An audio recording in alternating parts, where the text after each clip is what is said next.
नमस्ते दोस्तों, welcome back to cash चर्चा। अरे भाई, एक बार सोचो, एक दिन आप यूएस से ट्रेड कर रहे हो, एक्सपोर्ट्स चल रहे हैं, बिजनेस बूमिंग है, और अगले दिन यूएस बोलता है अब से तुम्हारे सामान पर 27% टैरिफ। यही सीन है 2 अप्रैल 2025 का, जब यूएस प्रेसिडेंट डोनाल्ड ट्रंप ने लिबरेशन डे अनाउंस किया। लेकिन ये लिबरेशन किसके लिए? यूएस के लिए या इंडिया के लिए हेडेक? आज के वीडियो में हम बात करेंगे कि ये नए टैरिफ्स इंडियन इकोनॉमी को कैसे हिट करेंगे, क्या होगा फार्मा, आईटी, टेक्सटाइल्स का, और क्या इंडिया इसका जवाब देगा। चलो डाइव करते हैं इस ट्रेड वॉर की भूल भुलैया में। तो पहले समझते हैं ये लिबरेशन डे टैरिफ्स क्या हैं। ट्रंप ने बोला इंडिया हमें 52% टैरिफ चार्ज करता है, हम क्यों चुप बैठे? तो उन्होंने इंडिया के एक्सपोर्ट्स पर 27% रेसिप्रोकल टैरिफ लगा दिया, जो 9 अप्रैल 2025 से स्टार्ट हो रहा है। इसका मतलब हर इंडियन प्रोडक्ट, चाहे वो मेडिसिन्स हो, आईटी सर्विसेज हो या टेक्सटाइल्स, यूएस में 27% ज्यादा कॉस्टली हो जाएगा। अब ये कोई छोटी बात नहीं है, क्योंकि यूएस इंडिया का सबसे बड़ा एक्सपोर्ट मार्केट है। लगभग 80 अरब डॉलर का ट्रेड हर साल। लेकिन थोड़ी सी रिलीफ भी है। फार्मा प्रोडक्ट्स को इस लिस्ट से बाहर रखा गया है, जो इंडिया के लिए बड़ी खुशी की बात है, क्योंकि हम वहां 9 अरब डॉलर की जेनेरिक ड्रग्स भेजते हैं। पर बाकी सेक्टर्स का क्या? ये तो अभी शुरुआत है। अब सेक्टर्स पर नजर डालते हैं। सबसे पहले आईटी। इंडिया का आईटी सेक्टर यूएस से बड़ा रेवेन्यू लाता है, और अगर टैरिफ सेविस पर भी लगे तो कंपनियों जैसे टीसीएस, इन्फोसिस को डिमांड घटने का रिस्क है। निफ्टी आईटी पहले ही 3% गिर गया टैरिफ अनाउंसमेंट के बाद। फिर टेक्सटाइल्स, 2 करोड़ 74 लाख डॉलर का एक्सपोर्ट यूएस में, अब ये कॉस्टली होगा और वियतनाम, बांग्लादेश जैसे कॉम्पिटिटर्स फायदा उठा सकते हैं। ऑटोज भी हिट होंगे।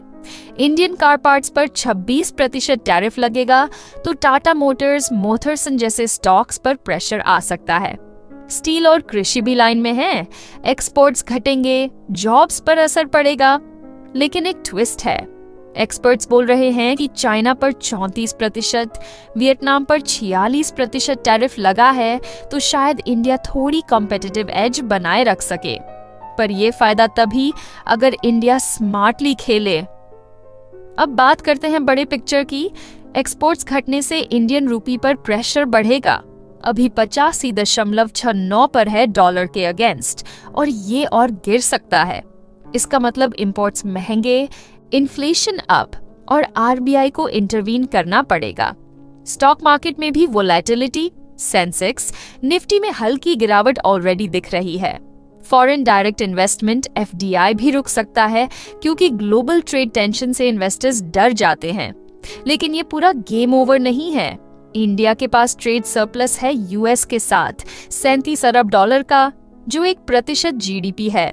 रिपोर्ट्स कहती हैं कि जीडीपी पर असर 0.1 से 1.1% तक ही रहेगा, तो शायद हमें इतना बड़ा हिट ना लगे। पर ये तब तक जब तक इंडिया जवाब में कुछ ना करे। तो जब ट्रंप ने 2 अप्रैल 2025 को लिबरेशन डे टैरिफ्स अनाउंस किए, इंडिया पर 27% ड्यूटी लगाई, इंडियन गवर्नमेंट ने क्या किया? सीधे बोलें तो वो चिल नहीं किए, पर फुल ऑन ड्रामा भी नहीं मचाया। गवर्नमेंट ने बोला हम इम्पैक्ट स्टडी कर रहे हैं। मतलब कॉमर्स मिनिस्ट्री ने एक्सपोर्टर्स और इंडस्ट्रीज से बात शुरू की कि ये टैरिफ्स असल में कितना नुकसान करेंगे। मतलब हम अपने इंटरेस्ट्स पर फोकस रखेंगे। फिर क्या? इंडियन गवर्नमेंट ने डिप्लोमेसी का कार्ड खेला। यूएस के साथ ट्रेड डील की बात तेज की, टारगेटिंग सितंबर 2025 तक फर्स्ट फेज। आइडिया ये था कि यूएस से ऑयल, गैस और डिफेंस इंपोर्ट्स बढ़ाएं, ताकि ट्रेड बैलेंस थोड़ा बेटर हो। साथ में टैरिफ कट्स का भी हिंट दिया। 23 अरब डॉलर के यूएस इंपोर्ट्स पर ड्यूटीज कम करने की तैयारी शुरू की। आइडिया ये है कि यूएस से इंपोर्ट्स बढ़ाए, जैसे एनर्जी, डिफेंस और टैरिफ टेंशन्स को कम करे। एक्सपर्ट्स कह रहे हैं कि इंडिया अपने एक्सपोर्ट्स को डिवर्सिफाई कर सकता है। यूरोप, साउथ ईस्ट एशिया में नए मार्केट्स ढूंढे, और अगर जरूरत पड़ी तो रिटेलिएटरी टैरिफ्स भी लगा सकते हैं, जैसे 2019 में यूएस एप्पल्स ऑलमंड्स पर किया था। तो दोस्तों, ये एक ट्रेड वॉर है जिसमें इंडिया को अपना दिमाग लगाना पड़ेगा। आपको क्या लगता है, इंडिया इससे जीतेगा या थोड़ी सी चोट खाएगा? कमेंट में बताओ और वीडियो को लाइक शेयर करो, सब्सक्राइब भी कर देना। अगली बार मिलते हैं एक नए मजेदार टॉपिक के साथ।